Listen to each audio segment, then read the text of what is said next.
Welcome to CS4NE. My name is Kimberly Ingraham-Beck and I'm with Gretna Public Schools. Today, I'm going to talk to you about a couple of activities that I really like to use in my classroom that go over cyber hygiene and cybersecurity a little bit. So this first one has an old code.org worksheet with it if you would want to use this in your classroom. And so it kind of talks kids through thinking about their passwords. So we've all heard that your password must be at least 8 characters long, have a capital letter, have a special character, stuff like that, and a number.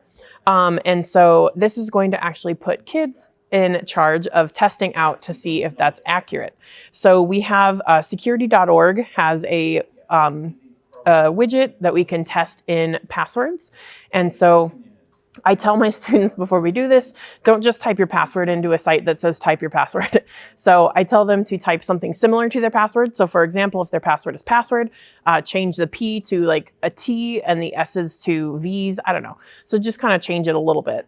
But so here they can type in passwords. So here I'm going to type in PASSWORD and it says it could be cracked instantly. That's not great.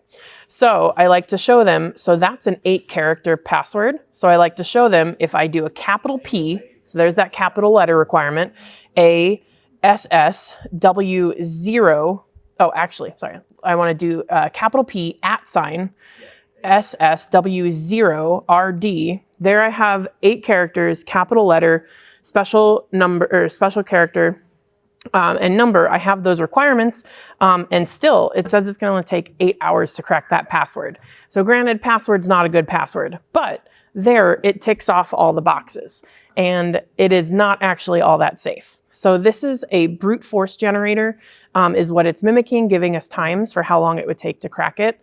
And if you're unfamiliar with the term brute force, it's where you try, if it's like a 4-digit PIN, you try 0000, 0001, 0002, so on and so forth. So it would take 8 hours to crack that. But if I do all lowercase letters, PASSWORD, and then I do it again, PASSWORD, it's going to take 34,000 years to crack.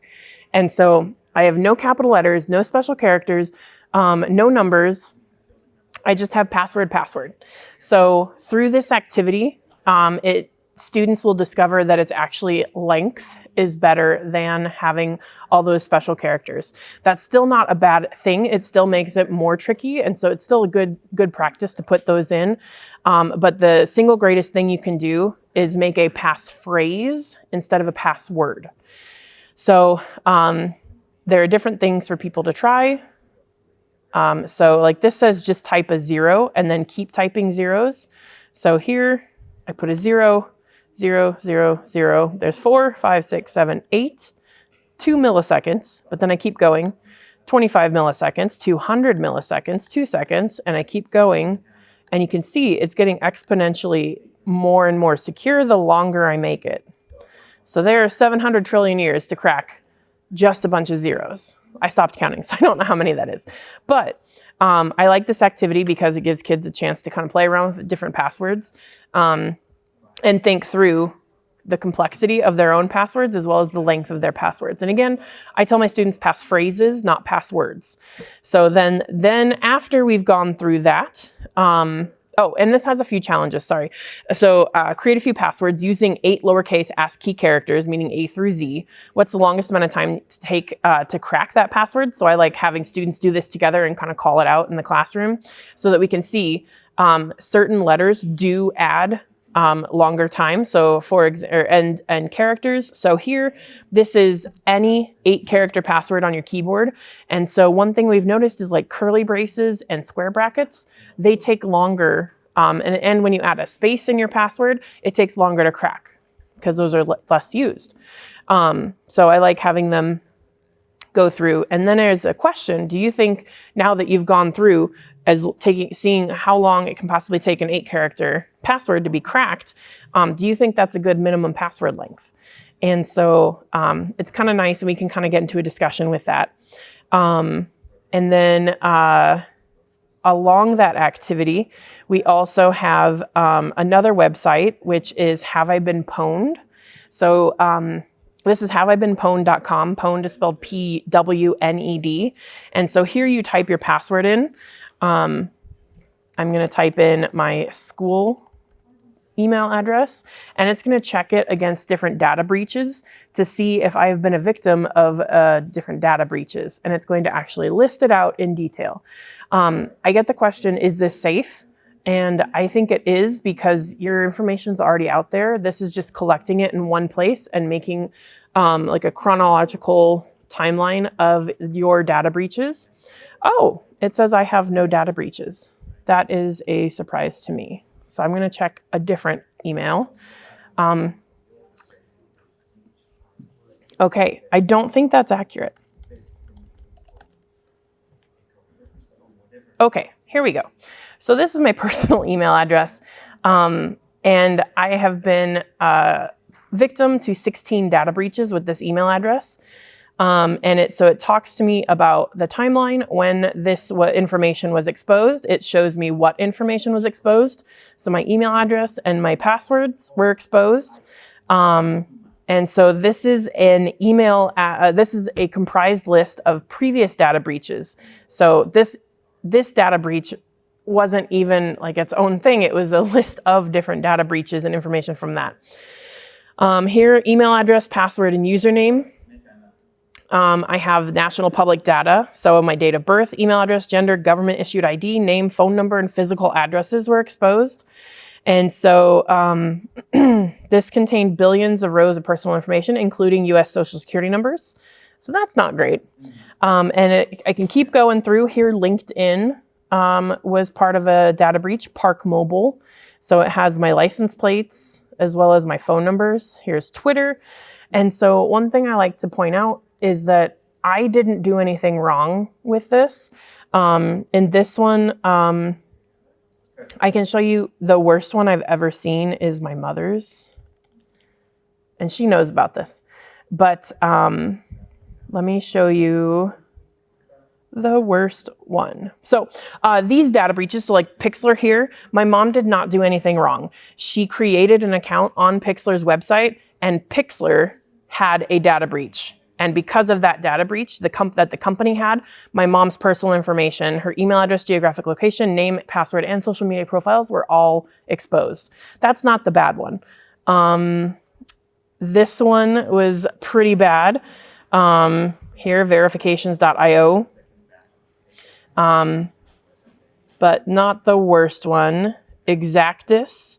Okay, so this is the bad one. So the marketing firm Exactus inadvertently publicly leaked 340 million records of personal data.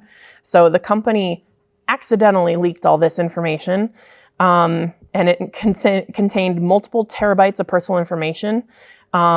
And so here's what they have of my mom's: credit status information, date of birth, education level, email addresses, ethnicity, family structure, financial investments, gender, home ownership statuses, income level, IP addresses, marital status, names, net worth, occupations, personal interests, phone numbers, physical addresses, religions, and languages spoken.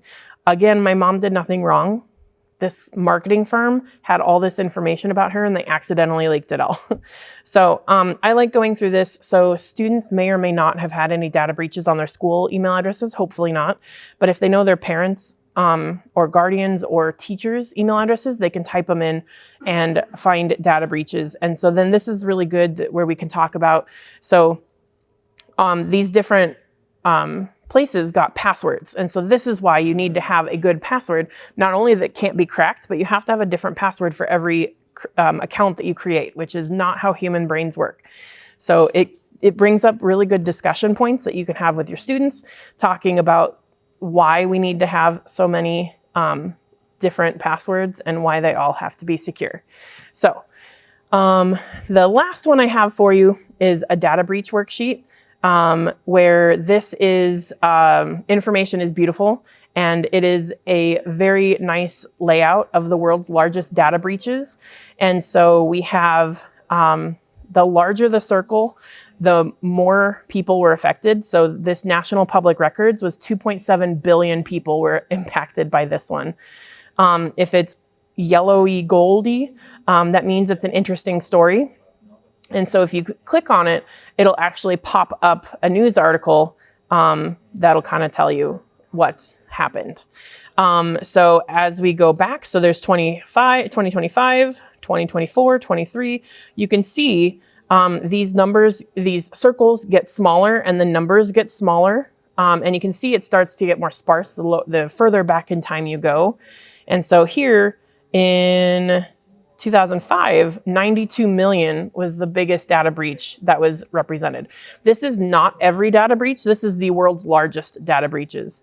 So anyways, I really like this. And so what I do for my students is I post this assignment. This is a former code.org assignment also. And so you just have the students kind of research the companies and what happened. Just a disclaimer, some of these may not be super appropriate for school. So for example, there's like Adult Friend Finder. So you may want to tell your students they can't pick that one. But then you have to bring up and talk about what it is. So I don't know that you want to do that. But yeah, so these are a couple activities that I've used in my classroom that I really enjoy, and I hope you like them too. Thanks for tuning in. See you next time on CS4NE.